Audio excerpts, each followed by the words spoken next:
That's my father in front of the original location, which is on Cook Street, 332 Cook Street, back in the 1930s and 40s. And that's when we used to make work boots, steel-toed shoes. This is pre-slipper time. Today, the name Scott is simply synonymous with slippers, and that company started by his great-grandfather was a far cry from what the company produces now. But certainly, that's not all that's changed. $1.18 a pair. $1.18 a pair. Dang. You know what? I'll pay you 3 times that amount right now. The company started making those steel-toed shoes for plantation workers and dock workers at Pearl Harbor. Steve says the transition to rubber slippers was largely out of necessity. Hawaii got closer to World War II. The one thing happened is, at that time, the Zori, which was from Japan, obviously with World War II, disappeared.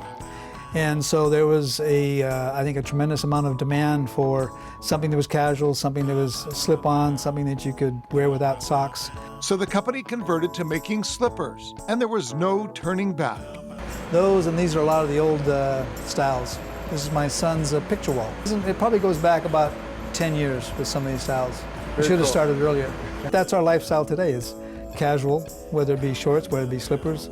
Although other companies would come and go, Scott was the only ones to go in the direction of a more formal slipper, something he says was a byproduct of wanting to make a product that was simply the best. Well, we've always prided ourselves on our quality and how long it lasts. As a matter of fact, we've been accused by several customers that it lasts too long.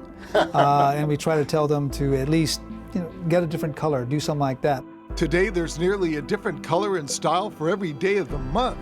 So how many slippers should an average guy have living in Hawaii? He says 2 to 3 is good.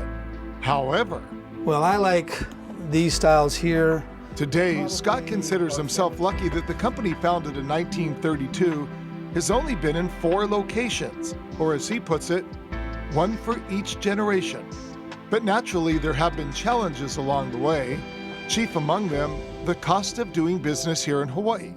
The company produced all of its products right here on Oahu until the late 1990s, before ultimately outsourcing the production of the product to Asia. Just the cost of doing business here is higher than our competitors.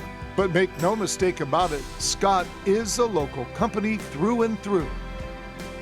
But this is how we keep ourselves grounded. Keep reminding ourselves that we're local, Hawaii-based.